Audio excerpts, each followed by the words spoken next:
तो बेटा last lecture में जो है वो हम लोगों ने एक्सरसाइज 7.9 खत्म की थी। आज जो है वो हम लोग एक्सरसाइज 7.10 टेकअप करने वाले हैं। तो एक्सरसाइज 7.10 काफी सिंपल है, डेफिनाइट इंटीग्रेशन की। तो फर्स्ट क्वेश्चन से इसको मैं टेकअप कर रहा हूँ। तो 0 से लेके 1 तक आपको इंटीग्रेट करना है यहाँ पे एक्स डी एक्स बाय यहाँ पे जो है वो 1 प्लस एक्स स्क्वायर जो है वो यहाँ पे हम लोगों को दे रखा है। अब इसमें देखो सिंपल सब्सटीट्यूशन जो है वो हम लोग इस्तेमाल करेंगे। जो 1 प्लस एक्स स्क्वायर है बेटा जी, इसको हम लोग t मान लेते हैं। साथ ही यहाँ पे 2x dx की वैल्यू जो है वो हम लोगों के पास dt हो जाएगी। और यहाँ पे x dx जो है वो हम लोगों के पास dt बाय 2 जो है वो हो जाएगा। तो अब यही चीज जो है वो मैं इस पर्टिकुलर क्वेश्चन में सब्सटीट्यूट कर रहा हूँ। तो x dx की वैल्यू जो है वो हम लोगों के पास dt बाय 2 होगी। साथ ही जो है ये नीचे वाला हम लोगों के पास t हो गया। अब देखो फंक्शन जो है पहले dx से वेरी कर रहा था, जहां पे x की लिमिट 0 से 1 तक थी। अब फंक्शन dt से वेरी कर रहा है और मेरे को dt की लिमिट जो है वो निकालनी है कि dt कहां से कहां वेरी कर रहा है। तो इस चीज को सॉल्व करने के लिए देखो x की जो लोअर लिमिट थी वो 0 थी। जब x की लोअर लिमिट अगर 0 थी तो 1 प्लस 0 का square that is equal to t। तो यहां से t की वैल्यू अपने पास 1 आ गई। तो t की लोअर लिमिट इज 1। और ऐसे ही अगर मैं बात करूं यहाँ पे, जब x की वैल्यू 1 थी तो यहाँ पे t की वैल्यू सॉल्व करके आ गई अपने पास 2। तो ये जो लिमिट है यहाँ पे ये अब t के साथ वेरी करेगी 1 से लेके 2 के बीच में। तो यहाँ पे देखो 1/2 टाइम्स इंटीग्रेशन इसका क्या होता है, हमारे पास log t होता है। लोअर लिमिट है 1, अपर लिमिट है 2। तो यहाँ पे जब हम पुट करेंगे तो ये 1/2 टाइम्स यहाँ पे हो जाएगा log 2 माइनस log 1। याद रखो जो log 1 है वो हम लोगों के पास 0 के बराबर होता है। तो फाइनली इसका आंसर जो है वो बेटा जी सॉल्व करके आ जाएगा 1/2 log 2 जो है इस पर्टिकुलर क्वेश्चन का आंसर हम लोगों के पास हो जाएगा। आई होप बेटा जी ये क्लियर है। नेक्स्ट क्वेश्चन नंबर 2 पे जो है वो मैं मूव कर रहा हूँ। तो क्वेश्चन नंबर 2 का स्टेटमेंट अगर आप थोड़ा सा ध्यान से देखो तो यहाँ पे दे रखा है 0 से π/2 के बीच में। साथ ही दे रखा है यहाँ पे साइन फाई। और हम लोगों के पास यहाँ पे गिवन है कॉस की पावर 5 फाई डी फाई जो है वो हम लोगों के पास यहाँ पे गिवन है। अब देखो इसके अंदर भी अपने को सब्सटीट्यूट करना पड़ेगा थोड़ा सा। अगर आप इसको स्मार्टली देखो तो यहाँ पे देखो अगर मैं इसको यहाँ पे साइन फाई लिख दूं और साथ ही मैं क्या कर दूं कॉस की पावर 4 फाई कर दूं और यहाँ पे साथ में कॉस फाई डी फाई जो है वो हम लोगों ने यहाँ पे लिख दिया। 0 से π/2 तक जो है ये हम लोगों ने यहाँ पे नोट कर लिया। अब इसके अंदर सब्सटीट्यूशन मेथड में हम लोग क्या मानने वाले हैं, हम लोग साइन फाई की वैल्यू को बेटा जी यहाँ पे t मानने वाले हैं और कॉस फाई डी फाई की वैल्यू हम लोगों के पास यहाँ पे dt होने वाली है। ठीक है, तो ये जो कॉस फाई डी फाई है ये हम लोगों के पास dt हो जाएगा और साइन फाई को हमने जो है वो t मान लिया। अब यहाँ पे एक और फैक्टर है, अगर आप थोड़ा सा ध्यान से देखो कॉस की पावर 4 फाई, कॉस की पावर 4 फाई को लिख सकता हूँ 1 माइनस साइन स्क्वायर फाई का होल स्क्वायर। क्यों? क्योंकि 1 minus sine square phi is यहाँ पे cos square phi, cos square phi का होल स्क्वायर इज कॉस की पावर 4 फाई। तो ये कॉस की पावर 4 फाई की जगह हम लोग ये 1 माइनस साइन स्क्वायर वाला फैक्टर जो है वो सब्सटीट्यूट करने वाले हैं। आगे देखो यहाँ पे हम लोगों के पास साइन फाई रूट के अंदर आ गया। साथ ही हम लोगों के पास यहाँ पे 1 माइनस साइन स्क्वायर फाई जो है वो आ गया, उसका होल स्क्वायर। साथ ही हम लोगों के पास जो है वो cos phi times d phi जो है वो हम लोगों के पास यहाँ पे आ गया। अब बारी है लिमिट्स ऊपर वाली और नीचे वाली चेंज करने की। तो अपर लिमिट देखो यहाँ पे हम लोगों के पास है π/2। तो साइन की वैल्यू जब π/2 होगी तो t की वैल्यू अपने पास साइन π/2 1 होता है और लोअर लिमिट है अपने पास 0। तो साइन की वैल्यू जब यहाँ पे 0 होगी तो t की वैल्यू हमारे पास 0 हो जाएगी। तो यहाँ पे अपर लिमिट और लोअर लिमिट 0 और 1 से जो है वो वेरी करनी है। पहले क्या करना है आपको, ये लोअर लिमिट है 0 तो यहाँ पे फाई की जगह 0 पुट करना है तो आपके पास t की लोअर लिमिट आ जाएगी। अपर लिमिट है यहाँ पे π/2 और यहाँ पे π/2 किसकी जगह पुट करना है, फाई की जगह पुट करना है। तो यहाँ पे π/2 पुट करोगे तो अपर लिमिट आ जाएगी, 0 पुट करोगे तो लोअर लिमिट आ जाएगी। तो यहाँ पे 0 से 1 आपको सब्सटीट्यूट जो है वो लास्ट में कर देना है। अब यहाँ पे अभी देखो यहाँ पे मिस्टेक नहीं करनी, अभी ये 0 से π/2 ही रहेगा। जब मैं t सब्सटीट्यूट कर रहा हूं तो ये वाला काम आपको करना है। तो यहाँ पे देखो ये अंडर रूट टी हो गया। साथ ही हम लोगों के पास अगर आप यहाँ पे देखो तो ये 1 माइनस टी स्क्वायर का होल स्क्वायर हो गया और साथ ही cos phi d phi d t हो गया। अब ये वाली वैल्यू जो है आप यहाँ पे सब्सटीट्यूट कर सकते हो। ठीक है, तो इसको आगे अगर मैं फर्दर थोड़ा सा सॉल्व करूं, नेक्स्ट पेज पे जो है वो मैं मूव कर रहा हूँ इसको लेके। तो ये हो गया 0 से 1, साथ ही हम लोगों के पास अंडर रूट टी गिवन है, और हम लोगों के पास जो है वो 1 माइनस टी स्क्वायर का होल स्क्वायर था, जिसको मैं लिख रहा हूँ 1 प्लस साथ में टी की पावर 4 माइनस साथ में जो है वो 2t स्क्वायर टाइम्स dt जो है वो हम लोगों के पास यहाँ पे होने वाला है। अब इसको आगे अगर मैं फर्दर मल्टीप्लाई कर दूं तो ये हो जाएगा t की पावर 1/2 प्लस यहाँ पे t की पावर 4 इंटू टी की पावर 1/2 इज t की पावर 9/2 हो जाएगा, माइनस 2 टाइम्स t की पावर यहाँ पे 5/2 आ जाएगा। मल्टीप्लाई करने के बाद 0 से 1 तक ये लिमिट्स जो है वो वेरी कर रही हैं। अब आगे अगर मैं इसका फर्दर इंटीग्रेशन देखूं, t की पावर 1/2 का जो इंटीग्रेशन है देख लो बेटा जी, t की पावर 1/2 प्लस 1/2 प्लस 1 होगा। सिमिलरली 9/2 का क्या रहेगा, 9/2 प्लस 9/2 प्लस 1 रहेगा। तो ये सारी की सारी वैल्यूज यहाँ पे 5/2 प्लस 5/2 प्लस 1 जो है वो पावर्स होने वाली हैं, ठीक है। तो इसको मैं डायरेक्ट यहाँ पे अब लिख रहा हूँ, ये हम लोगों के पास बनेगा t की power 3/2 divided by 3/2 plus t की पावर यहाँ पे हो जाएगा 11/2 divided by 11/2 minus 2 times t की पावर यहाँ हो जाएगा 7/2 डिवाइडेड बाय 7/2। अब इसकी लिमिट्स जो है वो कहाँ से कहाँ वेरी कर रही है, 0 से लेके 1 तक जो है वो वेरी कर रही है। अब मैं अपर लिमिट यहाँ पे पुट करूं तो ये हो जाएगा 2/3 प्लस 2/11 माइनस यहाँ पे जो है 4/7 आ जाएगा सॉल्व करके। और जब मैं लोअर लिमिट 0 पुट करूंगा तो ये वाला पूरा फैक्टर जो है वो 0 हो जाएगा, इसलिए इसको मैं निगेट कर रहा हूँ। फाइनली आंसर जो है वो सॉल्व करके हम लोगों के पास हो जाएगा 64/231 के बराबर जो है इस पर्टिकुलर क्वेश्चन का आंसर हम लोगों के पास आ जाएगा। आई होप बेटा जी ये क्लियर है। नेक्स्ट क्वेश्चन नंबर 3 पे जो है वो मैं मूव कर रहा हूं। तो 3 का स्टेटमेंट अगर आप ध्यान से देखो तो हम लोगों के पास यहाँ पे क्या गिवन है, 0 से लेके 1 तक साइन इनवर्स ऑफ, साथ में दे रखा है 2x upon 1 plus x square times dx जो है वो हम लोगों के पास यहाँ पे गिवन है। अब ये ना बहुत ज्यादा फेमस क्वेश्चन हैं ये वाले, इस तरह के जो रहते हैं। यहाँ पे x को अगर मैं क्या सब्सटीट्यूट कर दूं, टेंजेंट थीटा सब्सटीट्यूट कर दूं, तो 2x upon 1 plus x square हो जाएगा हमारे पास 2 tan theta upon 1 plus tangent square theta. अब ये जो 2 tan theta upon 1 plus tangent square theta है वो हम लोगों के पास साइन 2 थीटा के बराबर रहता है, ठीक है।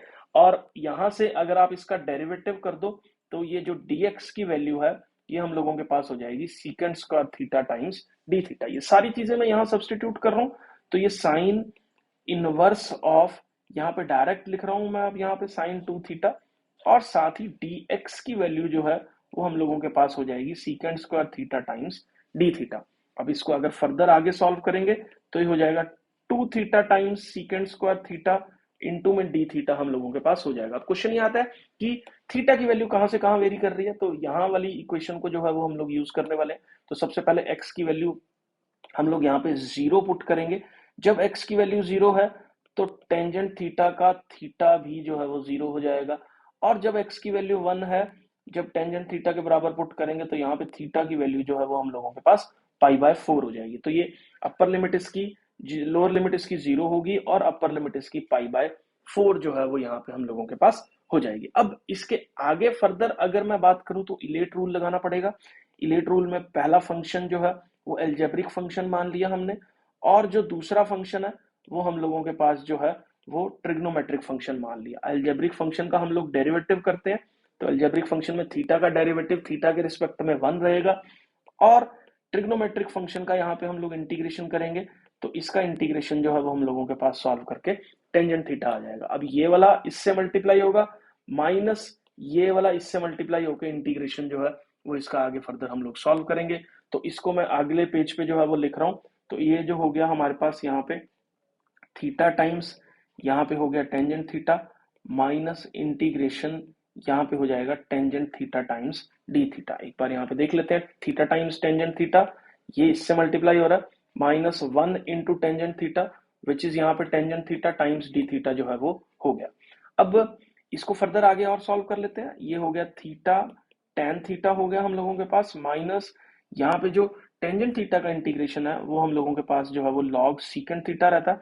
इसकी अपर लिमिट्स और लोअर लिमिट्स हम लोगों के पास 0 से लेके π/4 के बीच में। अब यहाँ पे अपर लिमिट पुट करेंगे तो π/4 टाइम्स यहाँ हो जाएगा हम लोगों के पास टेंजेंट π/4 माइनस साथ में हो जाएगा लॉग ऑफ सीकेंट पाई/4, ये होगी इसकी अपर लिमिट पुट करके, माइनस जब हम लोअर लिमिट पुट करेंगे तो 0 इंटू यहाँ पे हो गया tan 0 माइनस साथ में log ऑफ सीकेंड 0 जो है वो हम लोगों के पास यहाँ पे हो जाएगा। अब देखो 0 इंटू tan 0 0 हो गया।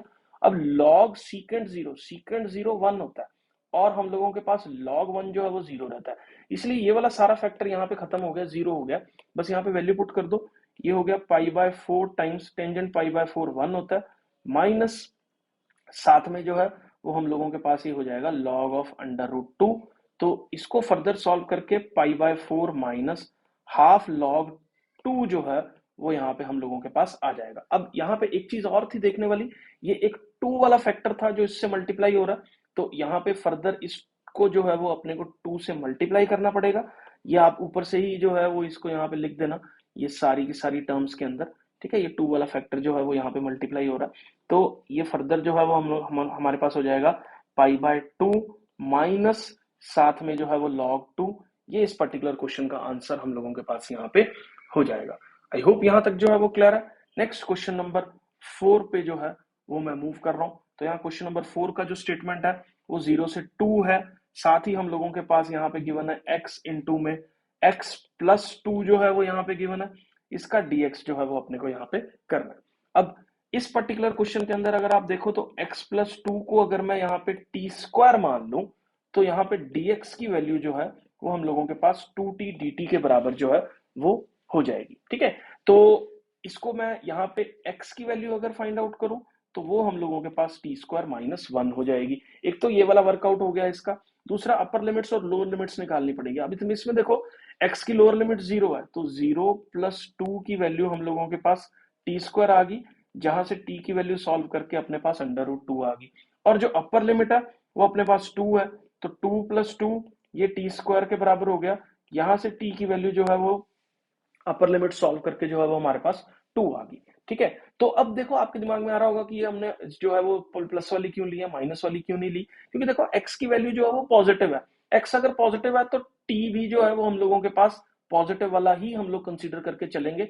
तो इसको देखो, ये अब हम लोगों के पास कहां से कहां वेरी करने वाला है, √2 से 2 के बीच में, साथ ही x की वैल्यू हम लोग यहाँ पे क्या पुट करने वाले हैं, t² माइनस 2 पुट करने वाले हैं, ये हमारे पास t होने वाला है, और जो dx है वो हम लोगों के पास 2t dt के बराबर जो है वो यहाँ पे होगा।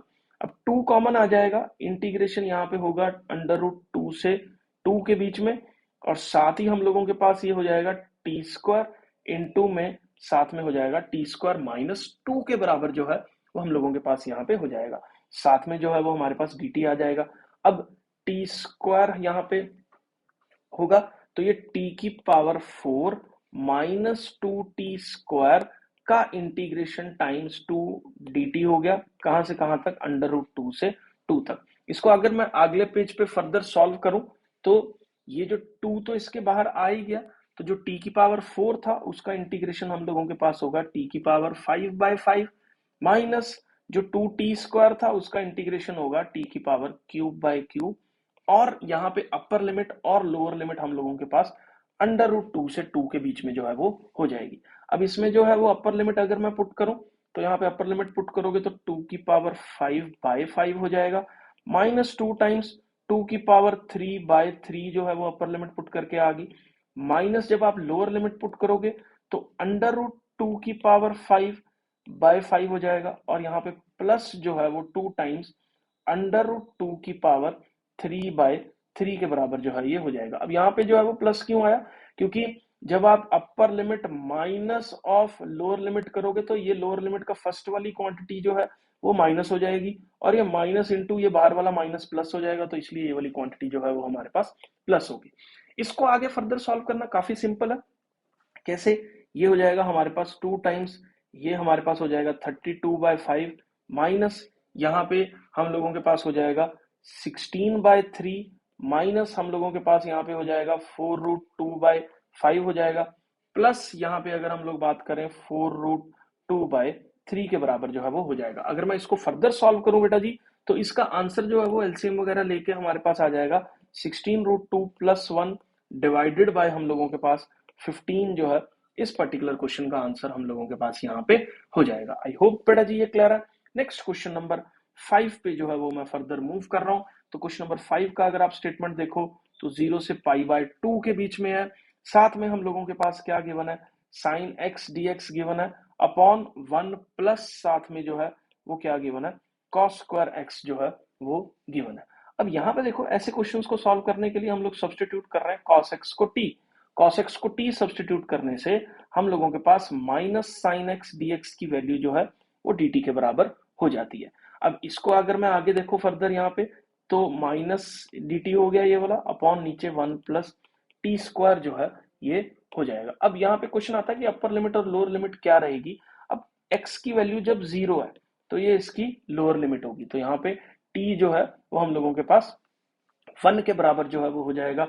और x की वैल्यू जब π/2 है तो ये वाली वैल्यू t के लिए जो है वो 0 हो जाएगी, तो इसकी लोअर लिमिट 1 होगी, अपर लिमिट जो है वो 0 होगी। अब इसको अगर मैं आगे फर्दर सॉल्व करूं तो ये हो जाएगा अपने पास minus of tangent inverse t, और साथ ही हम लोगों के पास 1 से 0 लिमिट्स हैं इसकी, तो माइनस टाइम्स टेंजेंट 0 0 होता है, tangent inverse 0 minus tangent inverse 1 जब वैल्यू पुट करेंगे तो ये π/4 के बराबर हो जाएगा। और फाइनली इसको अगर हम सॉल्व करेंगे तो π/4 जो है प्लस का इस पर्टिकुलर क्वेश्चन का आंसर जो है वो आ जाएगा। तो 5 क्वेश्चन मैंने कर दिए, बाकी सारे क्वेश्चंस नेक्स्ट लेक्चर में टेकअप करेंगे।